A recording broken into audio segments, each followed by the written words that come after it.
Hello, അസ്സലാമു അലൈക്കും. ഞാൻ ബീട്രൂട്ടും കൊണ്ട് വെള്ളം കലക്കണത് ഉണ്ടാക്കാൻ പോവാം കേട്ടോ.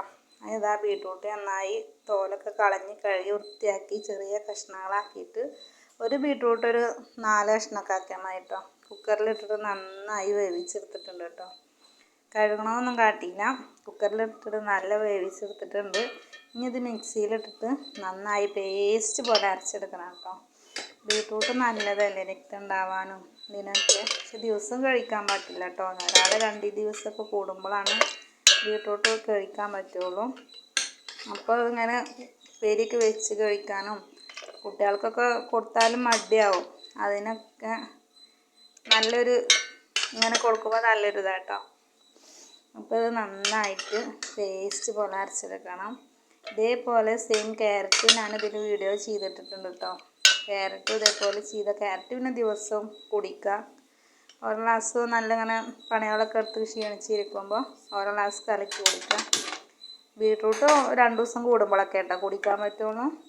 ഇത് ഞാൻ മിക്സിയിൽ ഇതാ നല്ലപോലെ പേസ്റ്റ് രൂപത്തിൽ അരച്ചിട്ട് ഒരു പാത്രത്തിലിട്ടിട്ടുണ്ട്, ഒരു ചട്ടിയിൽ ഇട്ടിട്ടുണ്ട്. ഇനി സ്റ്റൗമ്മ വെച്ചിട്ട് നന്നായി കുറുക്കിയെടുക്കണം കേട്ടോ. അതിലത്തെ ആ വെള്ളത്തിൻ്റെ ഇതൊക്കെ ഒന്ന് വറ്റി കിട്ടണം, അല്ലെങ്കിൽ എടുത്ത് വെച്ചാൽ പൂത്ത് കാടിരുള്ളൂ കേട്ടോ. ആ വേവിച്ചതിൽ 1/2 കപ്പ് വെള്ളം ഒഴിച്ചിരുന്നു. ആ വെള്ളം കൊണ്ടാട്ടോ അരച്ചെടുത്തിക്കണത്. വേറെ വെള്ളം പച്ചവെള്ളമൊന്നും ഒഴിക്കണ്ട, ആ വേവിച്ച ആ വെള്ളം മാത്രം. പച്ചവെള്ളം ഒഴിച്ചാൽ പെട്ടെന്ന് കടന്നു പോകും കേട്ടോ. അപ്പോൾ ഇത് നന്നായി കുറുക്കിയെടുക്കുക. അതിൽ ഏലക്കയും പഞ്ചസാരയും മാത്രം ഇട്ടിട്ടുള്ളൂ. ഇതിങ്ങനെ ഉണ്ടാക്കി വെച്ചാൽ ഇടയ്ക്കൊക്കെ ഓരോ ഗ്ലാസ് വെള്ളം കലക്കി കുടിക്കാമല്ലോ, അല്ലെങ്കിൽ ജാമാക്കിയിട്ട് ബ്രെഡിൽ തേച്ച് അങ്ങനെയും കഴിക്കാം കേട്ടോ. 2-3 ഏലക്ക കുത്തിച്ചതച്ചിട്ടാട്ടോ ഇടുന്നത്. പിന്നെ ഒരു 250 ഗ്രാം പഞ്ചസാര ഉണ്ടാവും കേട്ടോ. ഒരുപാട് മധുരം വേണ്ടവർക്ക് കുറച്ചും കൂടി ഇടാം. ഇത് അത്യാവശ്യം മധുരമുണ്ട്. 1 കിലോ ക്യാരറ്റ് 1 കിലോ ബീട്രൂട്ടാട്ടോ. അതിലേക്ക് 250 ഗ്രാം പഞ്ചസാര ഇടുന്നത്. അത്യാവശ്യം മധുരമുണ്ട്. ഓവർ മധുരം വേണ്ടവർക്ക് പിന്നെ ഇടാം. അല്ലാതെ പഞ്ചസാര ഇടാതെ ഇങ്ങനെ കുറുക്കിയെടുത്ത് വെച്ചിട്ട് പിന്നെ വെള്ളം കലക്കി കുടിക്കുമ്പോൾ തേന് ഒഴിച്ചിട്ട് അങ്ങനെയും കുടിക്കാം കേട്ടോ, പഞ്ചസാര ഒഴിവാക്കേണ്ടവർക്ക്. അപ്പോൾ ഇത് നന്നായിട്ടൊന്ന് കുറുക്കിയെടുക്കണം കേട്ടോ.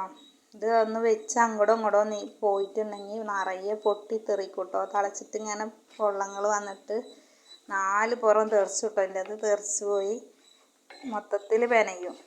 അപ്പോൾ ചെറിയ തീയിലിട്ടിട്ട് ഇളക്കിയെടുക്കണം കേട്ടോ, അല്ലെങ്കിൽ അത് കയ്യുമൊക്കെ പൊട്ടിത്തെറിക്കും നല്ല തീയിൽ വെച്ചിട്ടുണ്ടെങ്കിൽ.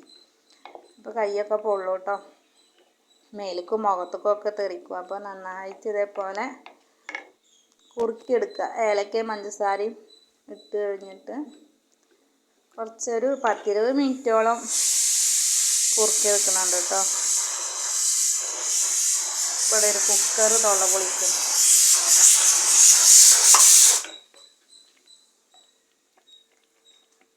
അതിങ്ങനെ കയ്യിലും കൊണ്ട് എടുത്ത് നോക്കുമ്പോൾ ഇങ്ങനെ ഒറ്റണേന് പകരം കട്ടയായിട്ട് ചാടും കേട്ടോ. അപ്പോൾ അത് വാങ്ങി വെക്കുക. പിന്നെ നന്നായി ചൂടാറിയതിൻ്റെ ശേഷം നല്ലൊരു കുപ്പി കഴുകി ഉണക്കി തുടച്ചിട്ട് വേണം കേട്ടോ കുപ്പിയിൽ ഒഴിച്ചേക്കാൻ. പിന്നെ നമ്മളതൊന്ന് എടുക്കുമ്പോഴും ഉണങ്ങിയ സ്പൂണും കൊണ്ട് എടുത്തിട്ട് വെള്ളത്തിലിട്ട സ്പൂൺ പിന്നെ അതിലിടരുത് കേട്ടോ. അപ്പോൾ വേഗം പൂത്ത് പോകുള്ളൂ, ഉണ്ടാക്കിയ സാധനത്തിന് ഗുണം ഇല്ലാണ്ടേ പോകുള്ളൂ. അപ്പോൾ ഇത് ഒരു 1.5 സ്പൂണ് മതി കേട്ടോ.